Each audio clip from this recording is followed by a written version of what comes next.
should probably clarify which meeting this is. You what? Probably clarify which meeting this is. Which meeting is this? This is the happy meeting. Good, thanks. There's another meeting going on, and some people might be confused. And the other room is the risk group, or the The other unhappy meeting. happy meeting? It's a survey meeting. Oh, you're serious? There is another meeting? Yes. Yes. Oh. It's a survey meeting, it's another important meeting, and there's already been one person in the wrong place. Okay, yeah. If you're here for the survey meeting, you're in the wrong place. This will be better. Well, welcome back.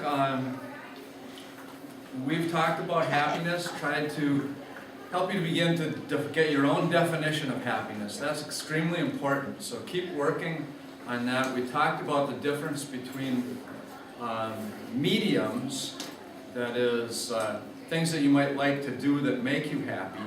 We're not really talking about that as our happiness definition, but rather what is the core quality of happiness that medium activities might take you to. So we talked about happiness as contentment, as peace, as serenity, as Abundance. abundance was really important, contentment, and so as you shape that in your mind and give it greater identity, it's easier to try to decide how you're going to get to that, or what things lead to that kind of happiness.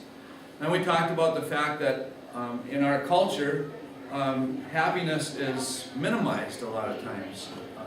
We put happiness behind all kinds of other things, making a career, getting a good job, finishing an education, finding the right wife or husband, or just all kinds of things. Physical fitness, diet, who knows. But what we're suggesting that's one of the reasons that happiness is blocked. So to be able to understand that, know in your mind then that prioritizing is an important way to get to happiness, and knowing that God wants you to be happy, starts to sort of put things together a bit. And we've been taking a few clips from this presentation, which is on Coursera.org. You can go there and take the whole course, get the whole 7 habits and the 7 sins of happiness. I'm going to rely on him a lot today for the topic we're going to discuss. But you can go there and just take the whole course, and it's really great. And the presentation is really good. And he's in Indians. I can't say either his first or his last name. But he works at the business school in India and at University of Texas, Austin. And he has a book coming out that I think is called "If You're So Smart, Why Aren't You Happy?" or something like that. And I think that's coming out on the 26th of this month. So that's another way to get more information. The other thing we've been trying to sort of match with this is philosophy, or ethics, which is moral philosophy. How have people thought about happiness, or the good life, which is the goal of happiness, in their philosophy and in their thinking. And so we talked a little bit so far about Socrates, and we're going to talk about Thomas Hobbes a little bit next week. And Nancy reminded me that we really need to get to Jesus. So, so I said, "Oh yeah, I forgot about that." So we'll make sure to do that just for good form, if nothing else. So what I'm going to do to start with today, we're going to talk about trust and distrust and what that has to do with happiness. And I'm going to start this with a story that I want to read you. And I want you to listen to the story. And then I'm going to ask you some questions that are Socratic in nature, as we talked about the Socratic method. So here's the story. It's called The Friendly Forest. It's in a book called Friedman's Fables. Edwin Friedman is the father of the family systems movement in counseling and thinking. He was a Chicago area guy, greatly known, and he's dead, but not that long ago. But is he happy? He's dead and happy. So, the friendly forest. Well, you can think about this within the context of this theme of trust and distrust and sort of societal happiness.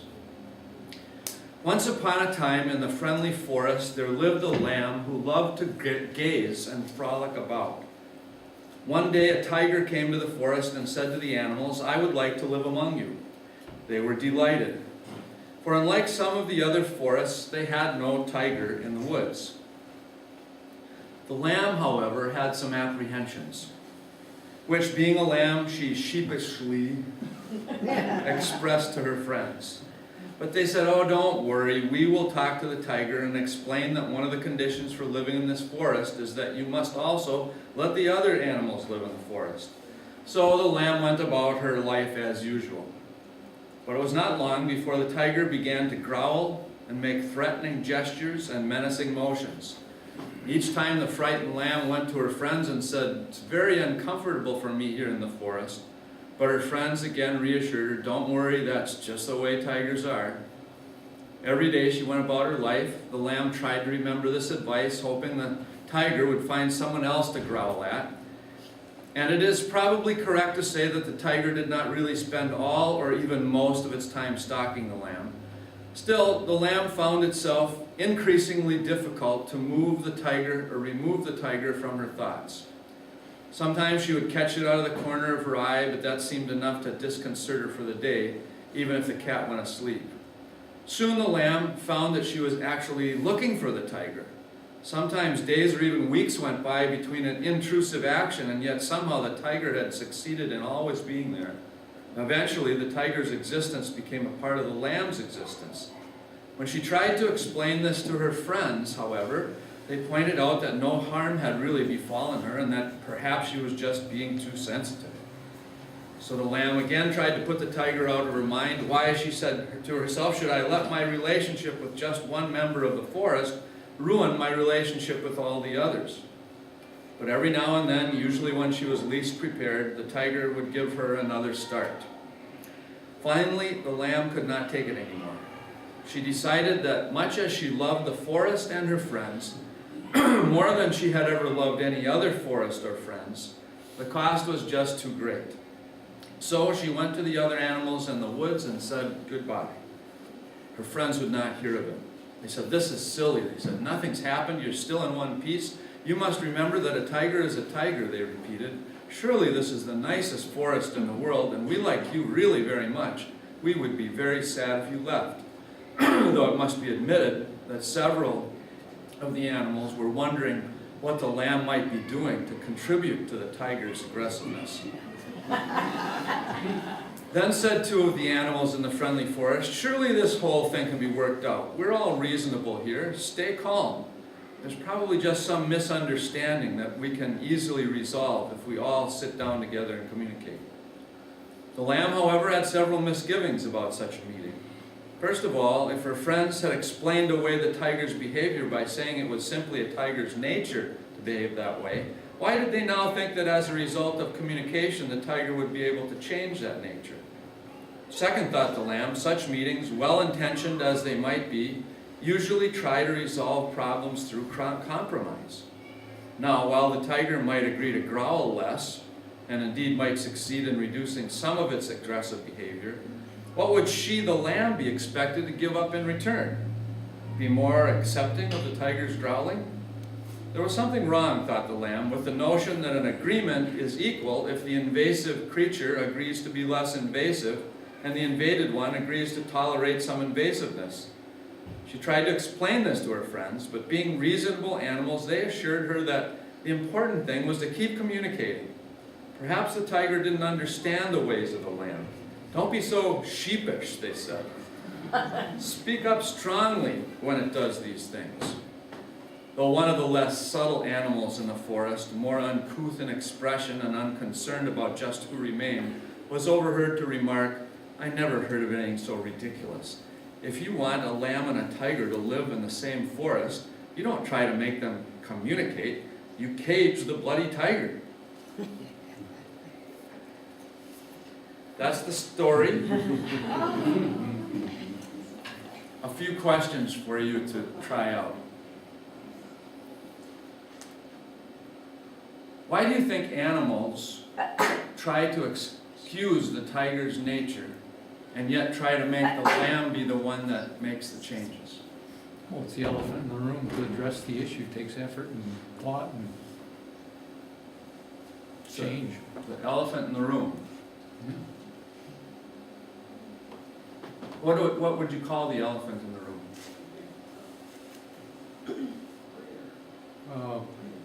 What is the elephant in the room? It's a problem. The tiger? Yeah. Carnivorous The tiger. carnivorous tiger. Yeah.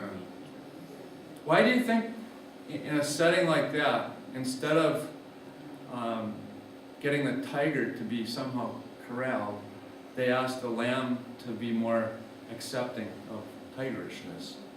Why do you think that is? Or do you think that, what do you think about that? Easier? Easier? The lamb was the one that kept complaining Uh-huh, and was concerned. uh-huh. The other animals didn't seem to have a problem with the lion or the tiger. Right, why So didn't they? there was a preconceived, well, some of them at least had a preconceived notion about the tiger. Which was? Said it was going to do something bad when in fact it never actually did. Uh-huh, okay. So you kind of feel like the lamb was a little too oversensitive. Fish are friends, not food. That's from Finding Nemo. The Shark Temperance Society. Here's one. If the tiger eats the lamb, whose fault will it be? The tiger. Tiger's fault? Any other thoughts? Societies. Why? Society? Well, I think we have the same situation now. Friedman made the comment that the problem with the terrorists is that they are unwilling to accept modernity. Well, I think the sophists, the people that are geared to making money, that's the way of life, again, are unwilling to accept modernity. Because you look out and in 2013, they discovered that there's a compound that will remove bacteria's resistance to antibiotics. What's happened to that? Somebody with deep pockets put it on a shelf because it might interfere with the normal way of life of making money. And so, again, it takes effort and thought and looking at yourself in the mirror to stand up and say, is there a problem with our society and do we need to maybe make some changes throughout society? I think the other animals were afraid of the tiger also, Yeah, tell me more. What makes you think that? because they chose to put all the blame on the lamb. Mm-hmm. They didn't want to get the tiger ruffled, if you will. Mm-hmm. So they were happy They to, didn't want to stir the pot. happy to have the tiger interested in the lamb and not them? Maybe, No? but they didn't want to be the victim, if you will. Uh-huh. So they were kind of self-protective, thinking about themselves. Yes. Is that a clue into scapegoating that's Gerard's big thing? Sure, yeah. John? Obviously, this is an analogy for something else, because tigers are carnivores and lambs are not. They're actually part of the food chain, if you will, and they don't reason, they don't have those types of thoughts. So converting it to a human relationship is someone that you're uncomfortable with because of their actions towards you. So then you go back to the question, is it their fault or is it your fault? Or is it, your toleration level for them or their toleration level towards you, that are in conflict? So it's a matter of trying to adjust those to human relationships between different people. That's an amazing leap. I hadn't thought of that myself.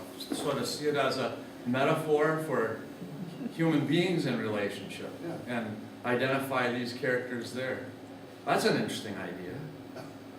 I wonder where does that take you? Well, I think it takes you to your emotional level. I mean, all of us have been threatened by someone else, okay? Whether, I mean, they're not gonna eat me, you know, but at the same time, they may threaten my existence or threaten my livelihood or whatever, okay? And on the same, on the opposite point, I should say, from my viewpoint, what do I have to do to tolerate this person? Do I move away from them? Do I avoid them? Do I engage them in conversation? You know, like they were suggesting, we were talking about, oh, the key is communication. A lot of times it is, but you can change people's behaviors, okay, through therapy or through consultation or whatever, but it's a matter of who needs to change. Yeah, But yeah. is a tiger going to change? I mean, is the land going to change? And the answer is no. It's not gonna happen. This is the way it's set up. That's a really interesting Yeah. thought. Tigers are just being tigers, Just being and tigers. communication with the tiger is, It'll last until lunchtime. yeah, what do you think, carrying that metaphor a bit, have you ever been in a situation like that where you were wondering what the other people in your workplace or your family or your whatever, wondering how they were going to interact or react to the interaction between the tiger and the lamb, or you and how do you depend upon or not depend upon other people in this dynamic to help you or to help somebody? I think by engaging the other people in the group, you try to find out if your position is validated, if I really should be afraid of the tiger or not, or if I'm the tiger, you know, should I stop messing with the lamb? And not. So trying to work through what are the appropriate opinions, or if you have an opinion, is it a right one? Is it validated by other people in the group or other animals in the forest? So you're kind of a measuring of what's going on. Yeah, and there's a little bit of keep your friends close and your enemies closer. So engage the enemy so you know what's going on. This is a very Friedmanish question. In what way could the tiger be seen as the symptomatic member of a family? In other words, is there in every group, a family or a business or a church or a school, is there usually a tiger in the room? Is his question. Yeah? People are shaking their heads, yeah. Yeah, I think But so. But I think symptomatic, the one that's displaying a problem that they all share, is that kind of? Symptomatic, yeah, I guess I would be. They're Only one of them is displaying, but they've all got it. yeah, it's a dynamic, yeah. In the story that you read, though, I don't think anybody was talking to the tiger, right? Right. And that was the only character who wasn't engaged in any type of conversation. Yeah, right? tiger was just busy doing its thing. Now, you go talk to them. Yeah. Help them change it. Yeah. But I think the analogy loses something. If we make if you think of it as just tiger, lamb, that tigers are carnivores and they lambs, and you try and jump that to people and other, there's already there's already a, a given there. And when we talk about relationships with people, that's not necessarily the case.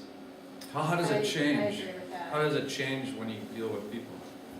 Oh, if we have different groups of people, and you think that one group of people doesn't get along with another, if you just say, okay, a tiger's a carnivore and he eats lambs, I don't think you can just jump and go, well, this group of people are this way towards another group of people, Yeah. period. That's sort of an imperfect metaphor. Yeah. Then. Yes. That you can't If you press think of on. the tiger, versus a lamb in that way, then I think the metaphor becomes a little bit imperfect. But if you think of it as, okay, the tiger is it's a different animal, potentially dangerous, then it, Have you ever been Very easily. tigerish yourself? Probably, yeah. I was wondering But I where can't- the sympathy for the tiger comes from. It's not the sympathy for the tiger, it's the sympathy for when you drag that metaphor into people. Yeah, So I don't think you can take a whole group of people yeah. where you have some people in a group that do bad things. I think I You can't understand take- what you're saying. You can't take all those things. Yeah. Whereas if we say tigers are carnivores, tigers eat lambs, We would the have to- tiger's just doing what a tiger does. We'd have to have more gray area then, and Cage the if tiger. you use that example. Yeah, and then so you cage the tiger because tigers eat lambs, period, tigers eat lambs. Mhm. There are no tigers that don't eat lambs. Well, and I wonder, I don't know if this is how, when I hear the story and kind of think of the animals, like what you're saying, which metaphor doesn't work that as well, but I think of the tiger as the bully and the lamb as the victim. And then I'm not so sympathetic to the tiger because it's being bullied. Certainly there's many situations where in work situations, family situations, whatever, you've got one that's kind of the bully and then you've got some of the victims of that. I mean, that's what I was thinking as you were reading the story. I mean, then you don't think about the tiger as being a carnivore and is doing what he does. You're thinking that bully is being a bully. And so often, I know I've seen in work situations where, you know, the bully, it keeps moving up. And you think, why is this person getting ahead with that behavior? Mhm. So that's what I was thinking as you were reading the story. Mhm. I was thinking as a perceived bully because he never really did anything in the story. Mhm. Just, and I didn't really, I was thinking of it as a metaphor all along. I wasn't necessarily thinking it as you were talking about a tiger and a lamb. Yeah, I can see where you would think that way. Do people do bad simply because they don't understand what they do, or are there some people that are truly bad? Yeah, that's a big question, isn't it? Is there real badness, or what would Socrates say about that?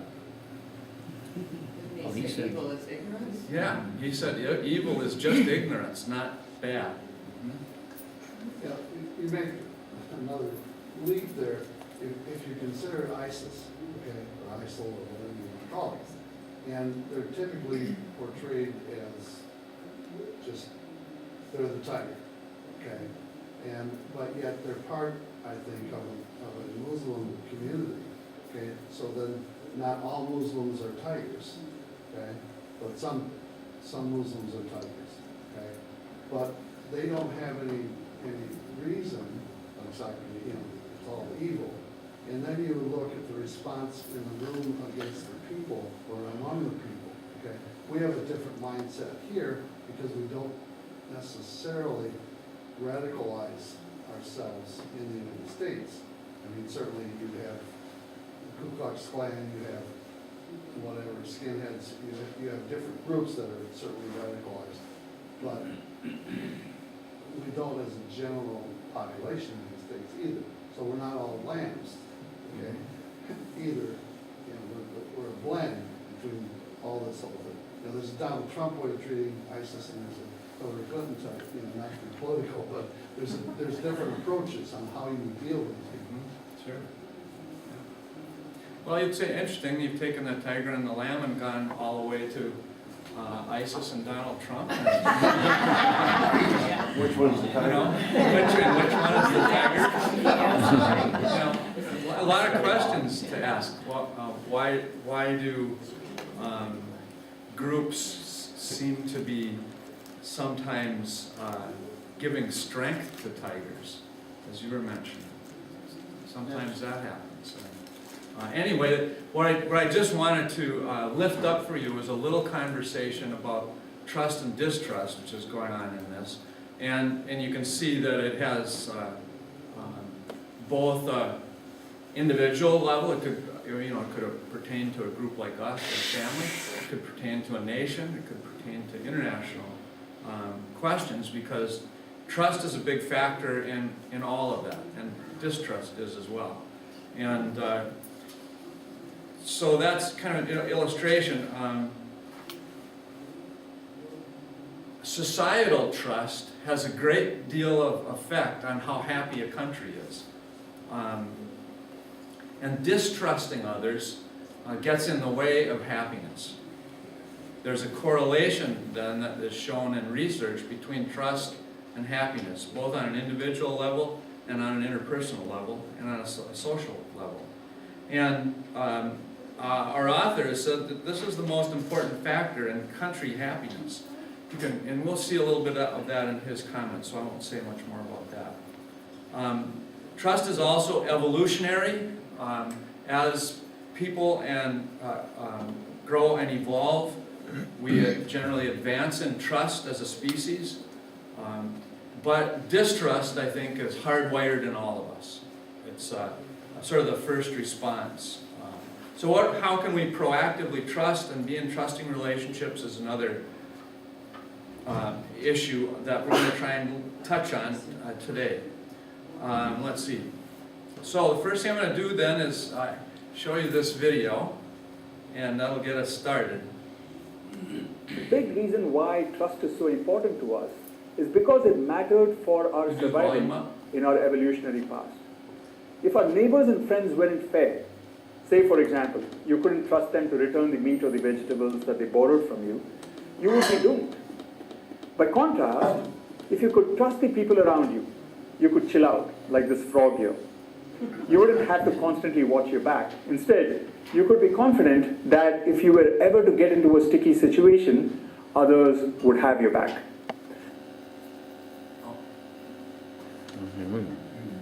I don't think we got that at the beginning.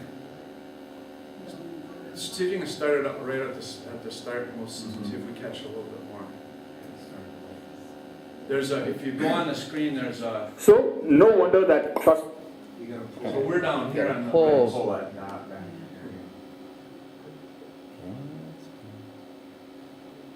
There we go.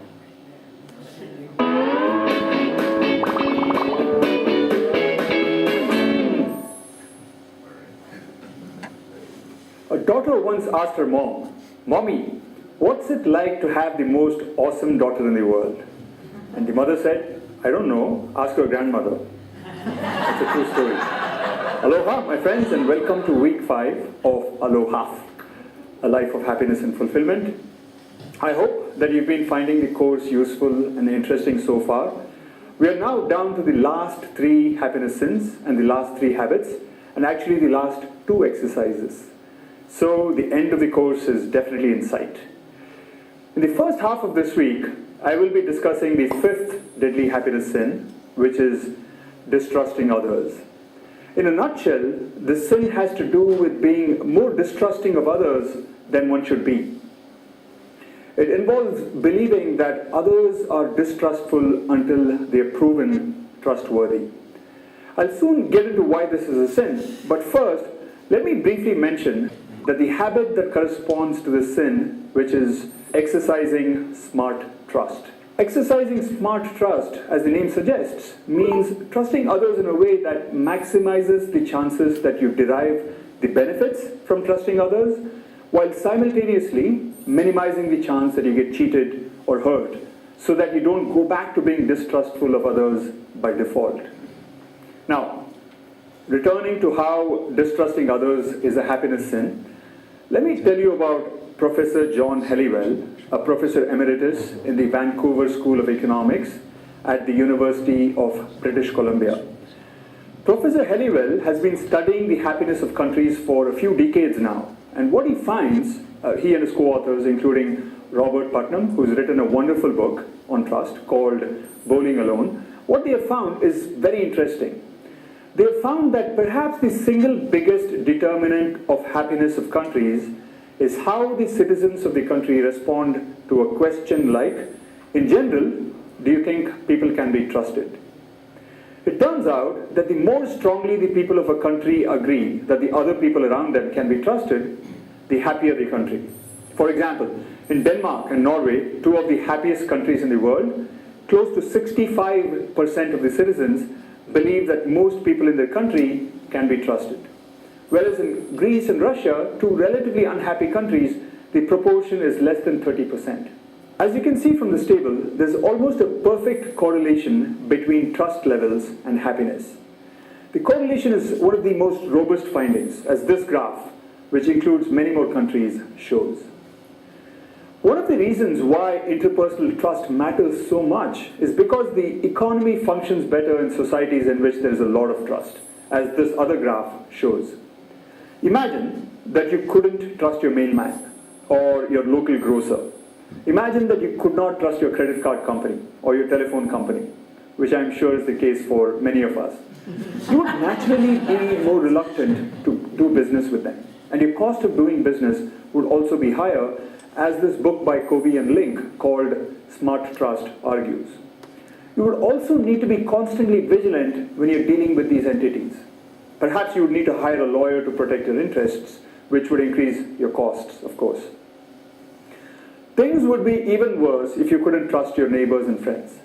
Imagine that you couldn't trust your friends to split the bill at the end of a restaurant meal, or you couldn't trust your neighbors to return a book or a CD that they borrowed from you. Steven Pinker, in his book, How the Mind Works, makes the case that a big reason why trust is so important to us is because it mattered for our survival in our evolutionary past.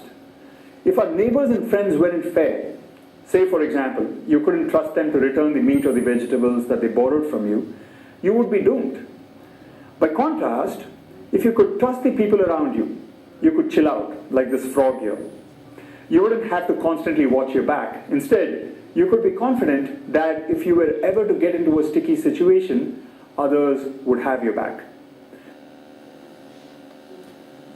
Now we'll take the test. I think it's a pick one of these. There's usually direction. Interpersonal trust is huge, perhaps the most important determinant of the happiness of countries. Which one do you say is true? Okay, check that one. Sorry. The economies of countries in which interpersonal trust is high generally do better. Okay, check that one. According to Steven Pinker, one of the reasons trusting others is so important for us is because it played a huge role in enhancing the chances of our survival in our evolutionary past. Yes, no? Yeah. Okay, click that one. And one advantage of low trust levels with others is that the cost of doing business would be lower. Lawyers would make sure of that. No, okay. Leave that one alone and click submit. And? Hey. Correct. So, As a lawyer, seriously, something in law school that, kind of in the legal community is a lawyers make lousy businessmen. And we understand that because we're trained, and there's a Latin phrase for it that translates to the parade of the horribles. And the parade of the horribles is you go through a proposed transaction and you think of every single bad thing that could happen if the other side is just not trustworthy. And so you have to prepare for every single one of those things. So you develop a mindset of distrust.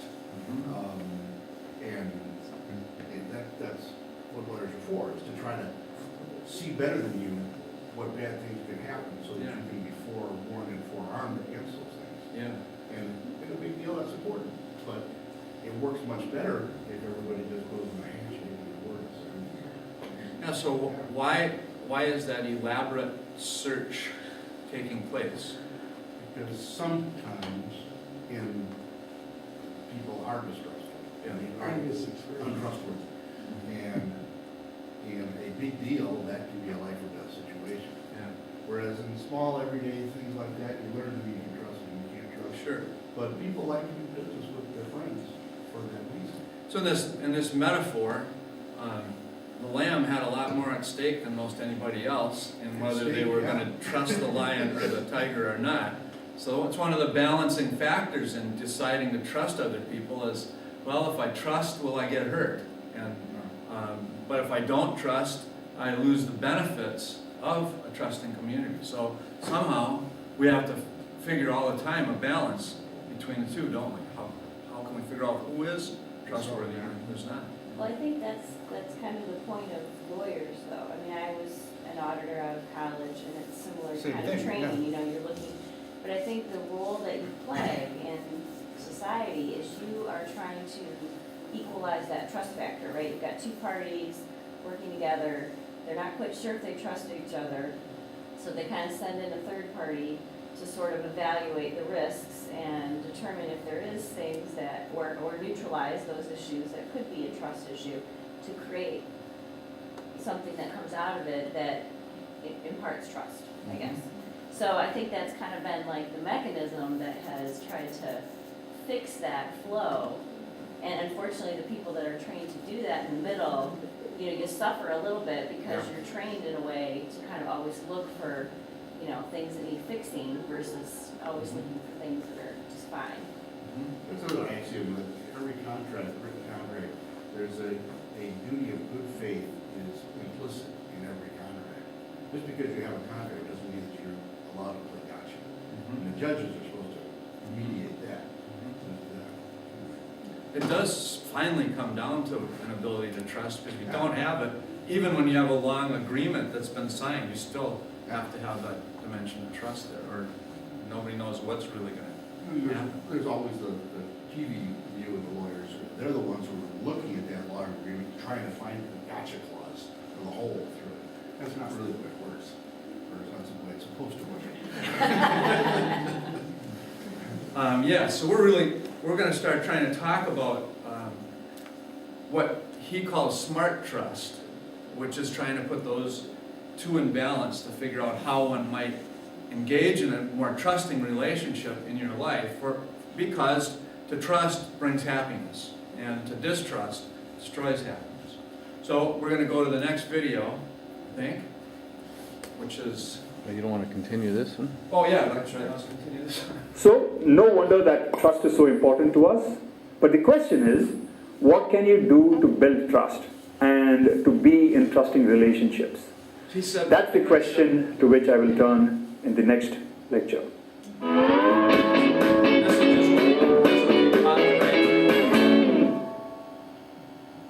yeah, or you can just go pick number 2.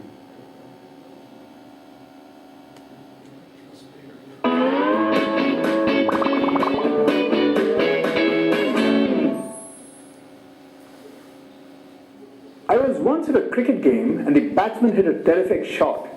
I was looking at the ball and I was wondering why it kept getting bigger. And then suddenly, it hit me. Hello, it's great to see you back.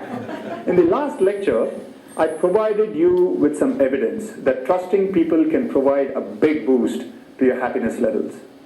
Now, if you are like most people, you're probably telling yourself, I would of course love to be able to trust others.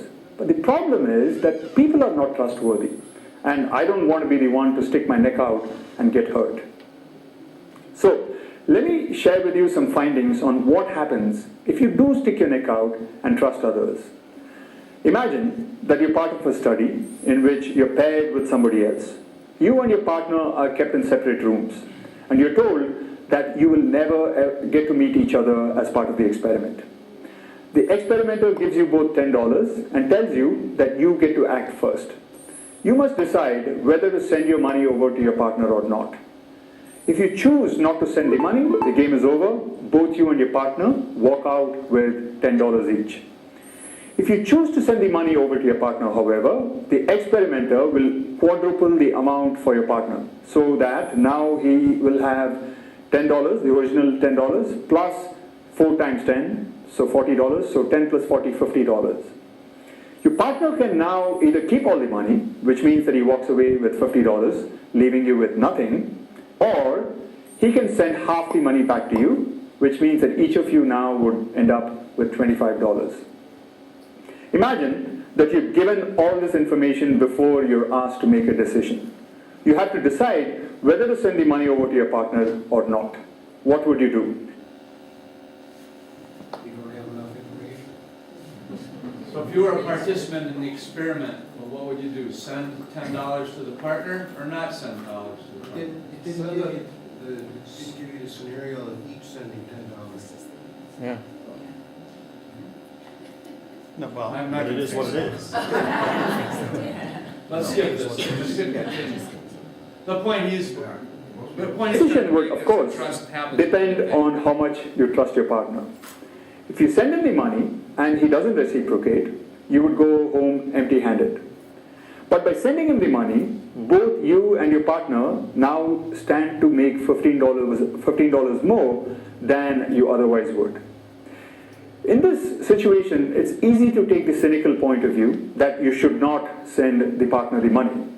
This view is based on the logic that once your partner receives your money and makes his $50, he has little incentive to split the money with you. But is this kind of thinking and logic valid? Do people who receive money from their partners in experiments like these walk away without sharing the money? Okay, this has also got so, which proposal, which portion of participants who were sent the money, can't read the rest of it, do you think would not reciprocate? Again, he's trying to make the point that people perceive trust differently Okay. than the reality. The top one is more than 80% would walk away without sharing the money. This is a prediction, right? This was Yeah, this is a a poll prediction, result. And people were gonna vote for which one of these they thought, and this is the results of the students that took this 4,906 course. responses. Filled out. Okay. So the question is, what portion of participants who were sent $10 do you think would walk away without sharing the money? And then more than 80% would walk away without sharing it. 5% of the people said yes. Between 50 and 80% would walk away without sharing the money was 11%. Between 20 and 50 would walk away without sharing the money was 21%. Between 5 and 20% would walk away without sharing the money was 37%. Less than 5% would walk away without sharing the money. So what's the conclusion from that?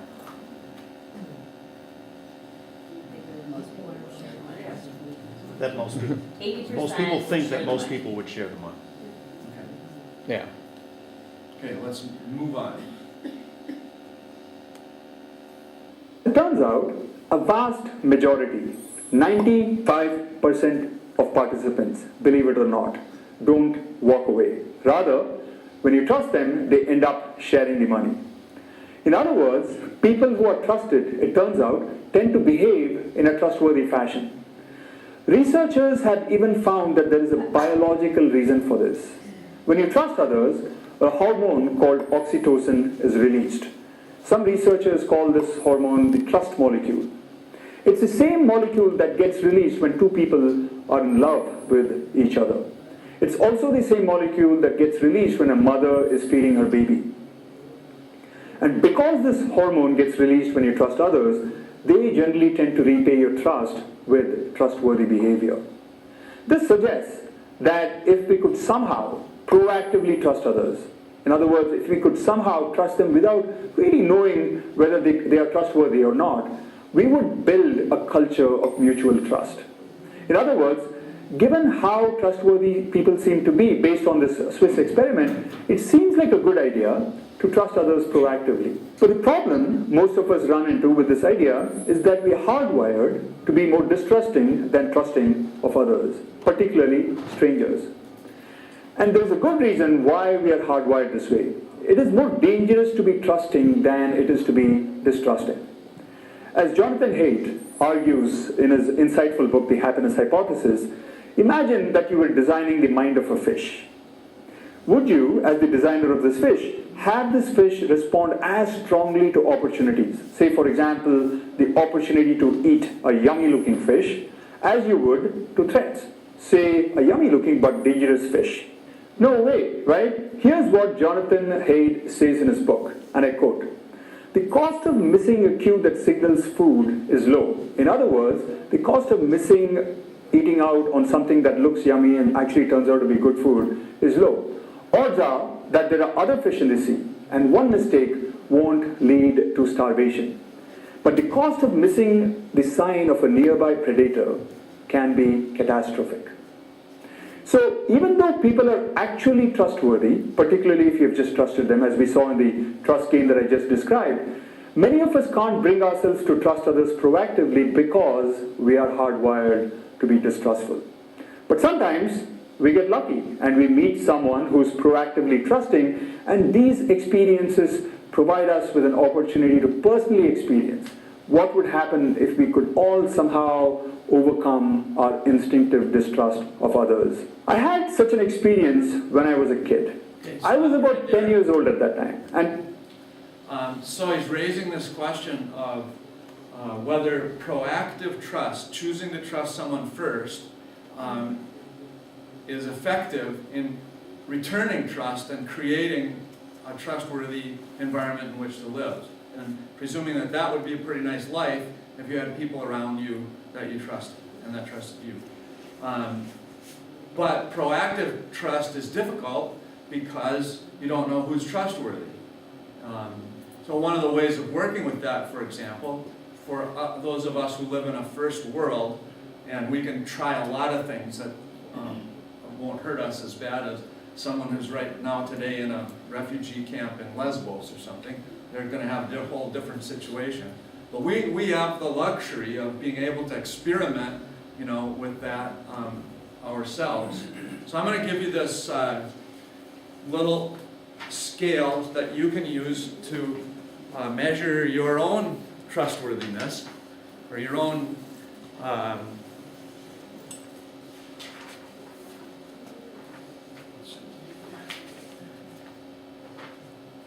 Does everybody have pencils?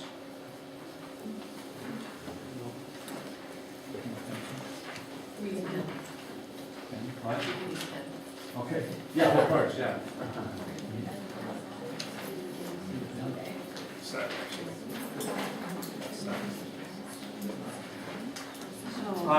As you're looking at this, on the far right side is a number 5, strongly agree, and that didn't get onto the copy. Oops.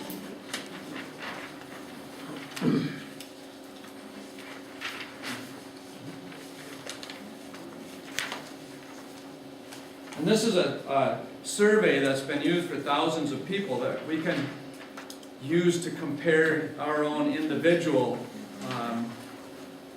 trust level to others who've taken this test. So again, there's number 5 on the far right, which is strongly agree. So if you do, you can just draw your own little circle. Let's see. Anybody need a pencil or anything? Anybody got a pencil for John? Yeah. You trust him. No, you get it back.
And there's a backside. Oh, I'm curious. No wonder you got done so fast. Anybody else not have a backside? I must have given you the originals. She is. Can't trust anybody.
Anybody still working?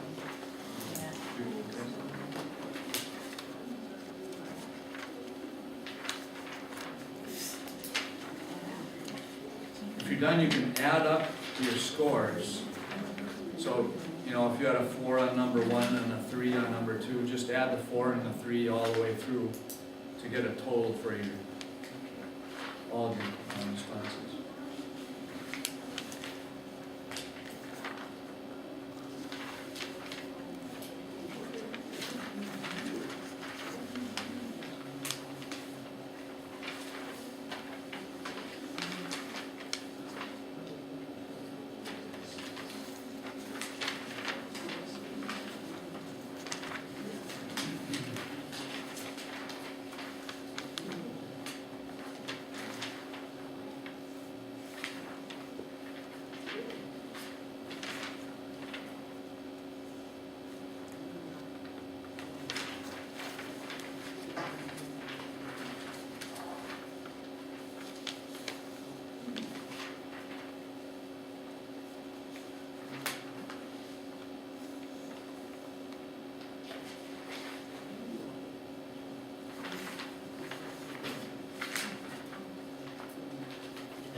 Are there any questions here where you kind of like to have an idea of how the group responded?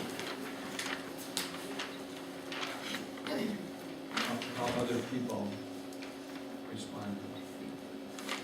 Like, for instance, I'm interested in the first one. Hypocrisy is on the increase in our society. How many tended to agree with that question? How many didn't agree with that? Okay, but you gave us the middle, you gave us 5 options. Exactly. So the middle one is, I consider that like neutral. Yes, it is. That's the winning way. That was my biggest choice. Is that what you chose then? For that one, yes. I did. Yeah. Anybody want, how about number 8? The judiciary is a place where we can all get unbiased treatment.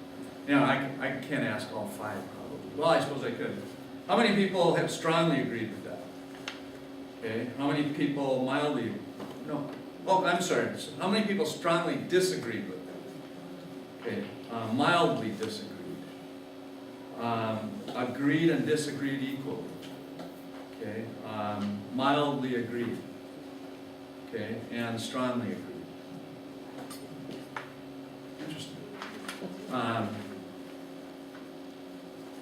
In the United States, I think trust in the judiciary is a huge factor in a society's ability to be a content and happy and trustworthy and law obedient place to live.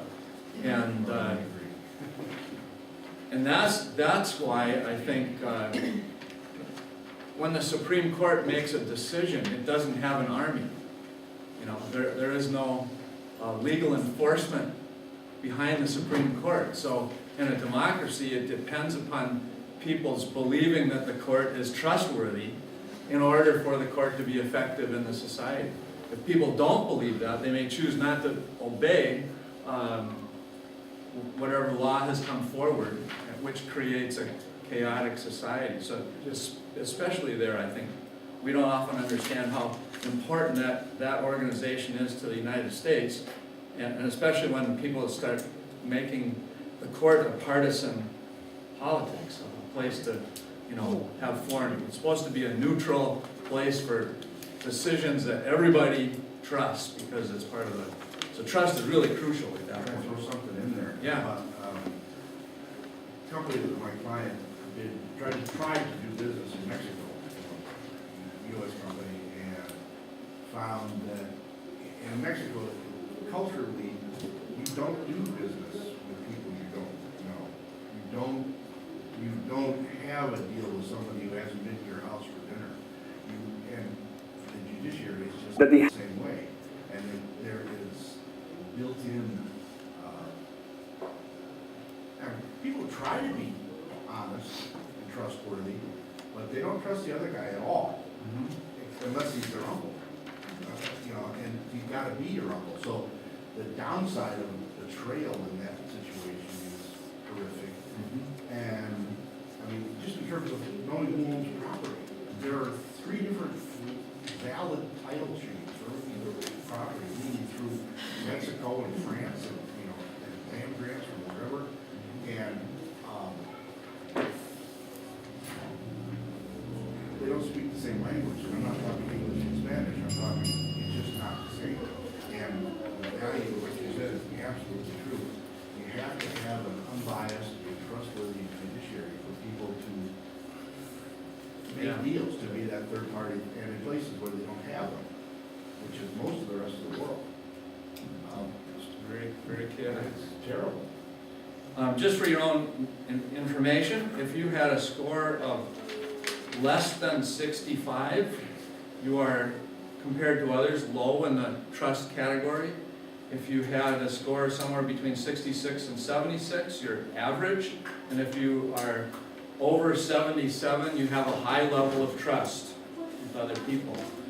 I found myself when I was studying this material that I had a low level of trust. And I wasn't really fully aware of that.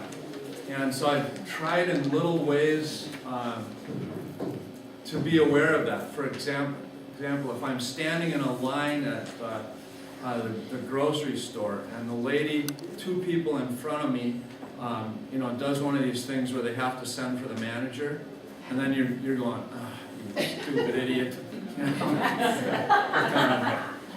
Why do you have to do that? I've tried to start saying, I can trust that person that they needed to ask that question, and it's just fine. I would want that granted to me, and to become more patient with that. So you can think of, maybe you can think of a lot of ways where you might proactively trust. And here's what I'd suggest that you, 2 things that you might want to do for next time. One is keep working on your happiness definition. The second is see if there are ways where you can be proactively trusting this week. The point being, you can sort of seek out that way who might be trustworthy people. You know, your landscape person, your dentist, your next door neighbor, and so that might be a way for you to sort of discover trusting relationships that might be a hidden benefit on all this. And the other thing is Thomas Hobbes, Hobbes. Google Thomas Hobbes, who is a philosopher that wrote a book called The Leviathan and works with what's called social contract theory, which is growing on the basis of what we've talked about here. And we'll see what Thomas Hobbes thinks about the culture in which he lived and what his ideas were for forming a way to keep people happy.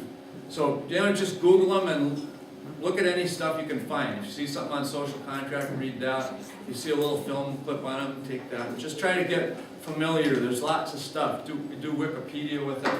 And next week we'll continue with this study of the topic of societal trust, and then our next topic will be Thomas Hobbes, and our next topic will be Jesus. And I don't know if we're going to get that done next week. I can't remember when this class was supposed to end. You know what, we I don't think it can matters. finish up all through May if you want. So next week is the 24th. Should we keep going to May 1st and then we'll be able to cover that material? Sure, it's up to you, Tom, you're the teacher, but Okay. I think we did publish that it was done next week, I think. Oh, did I? That's what I didn't remember. But it's okay that. I think